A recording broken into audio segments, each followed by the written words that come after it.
Hi. So இன்றைக்கி வந்து என்னோடய செகண்ட் பேபிக்கு அன்னப்பிரசனம் பண்ண குருவாயூர் போயிருந்தோம். அந்த vlog தான் இது. போகிற அன்றைக்கி முன்னாடி நாளே வந்து டிசைட் பண்ணியாச்சு, பிரேக்ஃபாஸ்ட்டும் லஞ்சும் வீட்டிலே இருந்து எடுத்துகிட்டு போய்க்கலான்னு, டின்னர் மட்டும் வெளியில் சாப்பிட்டுக்கலாம். ஸோ அதனால் வந்து முன்னாடி நாள் நைட்டே வந்து தக்காளி தொக்கு இட்லி, அதுக்கப்புறம் வந்து புளிக்காய்ச்சல் வந்து லஞ்சுக்கு, அண்ட் காலிஃப்ளவரை வேக வச்சாச்சு. ஸோ இது மூணும் முடிஞ்சதுனால முக்கால்வாசி வேலை முடிஞ்சிச்சு. ஸோ காலையில் ஒரு 5:30க்கு எந்திரிச்சிட்டு காலிஃப்ளவரை மட்டும் பொரிச்சு எடுத்துகிட்டு ரைஸ் வேக வச்சாச்சு. இட்லியும் ஊற்றியாச்சு.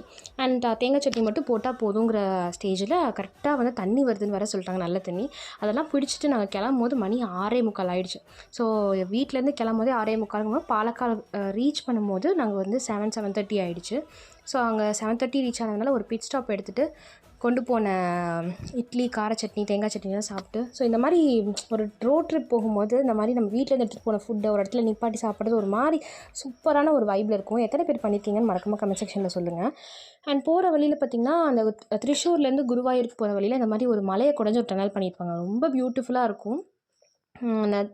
குருவாயூர் போனவங்க எக்ஸ்பீரியன்ஸ் பண்ணியிருப்பீங்கன்னு நினைக்கிறேன்.